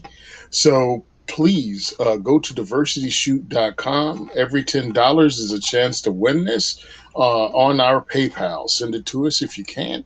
And what we're this is made of wood. It is like 16 inches or so. It has all this in it in the blood of the Tree of Liberty quote. And it has all these firearms manufacturers and stuff. This is made by a friend of mine, Dan, over at New Jersey Concealment Furniture. And he donates these to Second Amendment groups so we can use this fundraisers. And right now, I'm trying to use this to actually raise money to fly out to Vegas. He's got a little wall hanger, so you can hang this up on your wall. It's really cool. I've done 3 raffles with these, and I don't even own one. We've given them all away. So this is what I'm doing. So please go to diversityshoot.com where you can find me. Videos will be popping up. Definitely. Videos will be popping up. I'll keep it up on screen because it's really cool and people need to see it. IG, Simon Says Train. Also Facebook, Simon Says Train. And the second is for everyone. And the second is second for everyone on Twitter. Please follow me and listen to my podcast, the 2A4E, or the Second is for Everyone podcast, available on your favorite podcast app. Dude, I'm just going to say that thing is freaking sweet. Like, I don't normally hang gun stuff on my walls, but I would sure as hell have that on my That's wall. pretty BA right there. I don't Dude, know. Is Jimenez on there? Is Jimenez on there? No. Jimenez is not on there. What about Sky? Is Sky on there? no, it's actual Thank firearms God. manufacturer. Okay, good. I, Let's I promote can't it. believe Yeah. High Point's not like front and center over top. Yeah, of High the- Point the should just seal, be though. emblazoned across the front of it. I mean, Yeah, they well, have I mean- is the High Point on here? HK has to be on there. You can't give HK is something away definitely without High Point being on there. Yeah, right. But Dan is really great, man. He really believes in it. I've been standing beside the guy when I got into the fight in 2012. He was there. When I started the Second is for Everyone, and Anthony Calandro had me on Gun for Hire Radio. I still remember what the heck we were doing. I think it was like the first diversity shoot, and they were doing an envelope stuffing at Gun for Hire in the very next room to try to do a recall on the senator that got his butt kicked by a truck driver the last election in Jersey. Yay, yay. Man. I went in the room and I was like, hey, what's going on? Oh, we envelope stuffing. So I just pulled up a seat and just started stuffing envelopes, and it ends up to be beside Dan. And he was like, what do you do? And I was like, well, my name is Tony and I do the diversity shoots. What's that? Man, he's been supporting us since that day. We've given away, I think, 3, maybe 4 of these. It was awesome though, man. I want one, but I don't have nads enough to ask him to make me one. So he just gives them to us and we raffle them off and raise money for what we do. Right now, ammo is a big thing. We had one last night at Recoil Range. We introduced a bunch of new people to firearms, and we introduced some people to guns they never shot before. And one of the ladies got to pull the trigger on a 12 gauge. So if you watch my IG today, again, Simon Says Train on Instagram, you will see her pulling the trigger on a 12 gauge for the first time. And this is a mild-mannered, really lovely, high-energy lady. Oh, she dropped the F-bomb. she pulls the trigger. No, and that's not fair. Not all of us have Instagram. You got to post that up in other places too. Oh, it was the greatest thing ever because her daughter was video for me because I was at the other end of the line, going from port to port, taking pictures. And she zooms right out. Just as mom squeezes the trigger, it goes boom, it kicks back, the hair flies. And she turns around and goes, what the?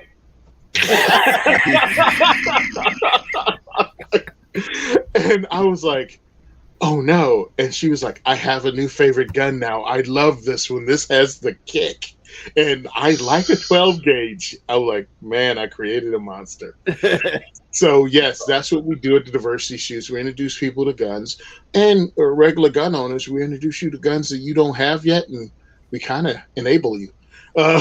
We got one guy that brings in things like the Largo Alien, the SIG AP. Oh yeah, he has. I'm like, I don't even want to know what you do for a living, bro, but it's obvious you're single because he brings he'll have 5 guns and it'll be like $20,000 worth of guns with 5 guns on the table. Real quick, G23 wants to know if you've ever reached out to Minuteman Munitions. Not Minuteman. No, I haven't. There you go. Well, that might be one more avenue to explore. Yep. All right. And G23, if you have an in there, that'd be great if you could point them towards diversityshoot.com as well. Yeah, or hit me up with your name. Hit me up with who your contact is, Tony at diversityshoot.com. There you go. That's my email. All right, man. Thanks for being here. Appreciate you. Travis, we'll pop up to you for closing thoughts, and where can people find you? We had a lot of good laughs tonight, but I think the important thing to remember is if you do carry, be very responsible, be very careful, because all these little things that you mentioned, these faux pas could be fatal pas. That's something you want to keep in consideration. But again, it's good to know that I'm not the only one that's made these mistakes before. And you're going to make mistakes, but eventually the more you carry, the more comfortable you'll be with it. And you just eventually won't even realize you don't even remember you have your gun on you. You will, but you won't. So it does get easier. You're going to be less conscious about printing and stuff like that. Otherwise, if you want to find me, just type in Travis P11 on a Google search. You can find me on YouTube and Instagram and Facebook and Twitter and Gunstreamer and guntube.org and all that fun stuff. We'll do Caliber Corner Saturday morning at 8 a.m. Central Time on my channel, Travis P11. And then Saturday night over on Artisan Tony's channel, we're giving away that Mantis Blackbird X system. It's a really nice one. They're over $300, and it's going to be a good time. And just check my channel, and I've got the information was just put up as a short. You guys can check it out, and it tells you what to do. So it should be a good time. Somebody's going to win one of those Saturday night at 6 o'clock Central Time. Defense Dad wants it. Defense Yeah, Dad it's wants gonna it. be me. Yep. No, I'm raising my hand because Oh, I got you. Okay, maybe John. But you got to go to my channel, leave a comment on my video, and then we'll do the random comment picker over on Tony's I will channel, do the thing. But there yeah, you go. There you go. Get over there and just say hey. Make sure that randomizer randomly picks just me. Yep. So all right. And again, hats off to NFOA, the work you guys are doing, Joe, work you're about to do, and John, the work that you do. I appreciate you guys for all that you do for that too, because NFOA is an awesome organization. So as a fellow Nebraska, I appreciate having it around. A lot of my work is doo-doo, but the work you do. When you do that, The doo-doo you do. Yeah. I got to interject something because I forgot. So it pertains to me and Travis.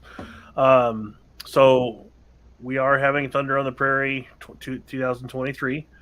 I have already started reaching out to sponsors for it. It will be held on the weekend of June 3rd and 4th. It is a 2-day event. The first day of it will be range day. Second day of it will be dedicated to sign-up times for filming. So anybody interested in coming, hit up me at defensedad1@gmail.com or Travis at... let's see, thecalibercorner@gmail.com. I've got like 12 email addresses going through my mind when you say that. So yeah, thecalibercorner@gmail.com. I've already got a couple of the return sponsors signed up for, so hoping to see a good turnout this year for everybody. Cool. I know somebody who can't make it because we're already previously booked, but maybe in 2024 we'll see what we can do. But that's cool. So yeah, stay tuned for more on that. All right, Travis, thanks for hanging out with us. Rich, we will let you back clean up here. All right, going back real quick, I'm going to circle back to when we were talking about smaller back carry. Not only is it a danger where you're flagging yourself, but you got to keep in mind with smaller back carry, it's right there by your back. When I was in 5th or 6th grade, we were playing war, and one of my friends had stuffed his gun, his pistol, back there, was running down. This was Christmas break, right? We were running down the street. He hit a spot of black ice, fell, landed on that, damaged multiple discs and vertebrae in his lower back. It was a month before he had feeling in his legs. If you're going to carry smaller back, keep something like that in mind, especially when you consider that the number one accident that people get injured in is a slip and fall. Yeah, and if it's black ice like that, then chances are you're not going to fall forward. Your feet are going to shoot up from under you, and you're going to come down on that tailbone area. Yep, very, very true. So, all right, where can people find what you're doing, Rich? Yeah, over on the Unloaded Media channel or the Wrestling Unloaded channel. There will be no wrestling show this weekend because I'm not going to be home. We are going to a show at the Maryland Theater. It's going to a Christmas thing. It's going to be like a Christmas sing-along with the Maryland Symphony Orchestra, so we're not going to be home for that one.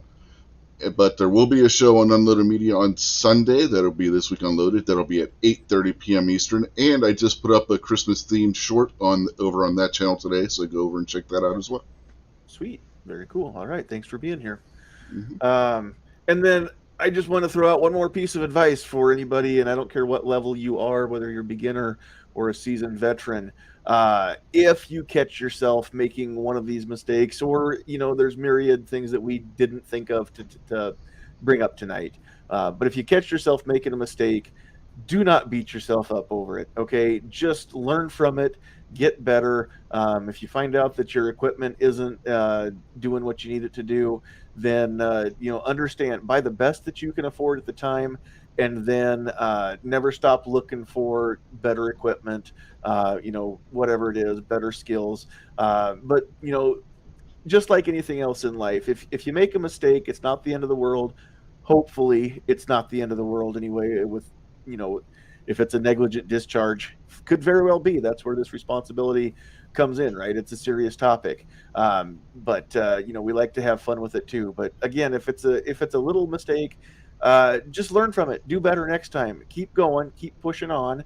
And eventually one day you will be in the position to tell somebody else, hey, I did this and it didn't end well. So learn from my mistake. You'll be there. You'll be the mentor eventually too. So thanks all of you who have taken that journey to become concealed carriers and taken that first step in that journey. Thank you to all of you who have even considered it. And if you're listening to my voice right now and you've never considered it, then thanks just for being here and listening and keeping an open mind, because that's pretty cool too. All right, we're going to go to the list here and thank everybody who was out there. Again, if you're not making those comments, we don't know you're there on the YouTube side. And I didn't see any comments come through on Facebook, and nothing popped up on the old. I don't think it did. My Twitter doesn't always tell me when I've got new stuff. Nope, nothing new on the old Twitter side either. So out there on YouTube, again, get those comments in so we know you're here. And my beautiful bride has made the list. So let's see here. We had Patriot in the Dark, Rich White, Defense Dad, Agorizer, Krabby Turtle, Blitz, Travis P11, Armsman, and the Armsman, I think it is, Gunpowder Beauty, G23, Chris from the 740, and Mike, and Gizzard's out there. Gizzard Gary's out there. And I did see this, who is this Simon Says Train guy? He did make a comment out there too. So Troll. Yeah, Simon Says Troll. That's what you need to start that one. We all know it's you, but you can have fun trolling everybody. Anyway, thank all of you for being on the panel tonight. On behalf of Defense Dad and Joe and Tony and Travis and Rich, Sandhill Sweetheart, and the puppy dog and myself, thanks for being here. Get those comments in, like, share, subscribe. Help this become not only the best show that no one's watching, but help us become the best show that everybody's watching. So we can improve. We just need to know you're out there and what you like and what you didn't. So leave that constructive criticism in the comments. But for now, it's time to go. We've got people that are about to turn into pumpkins. We've got to get them back home before the clock strikes midnight. So you got to go. We love you. God bless you. But that's it, man. Get off my lawn.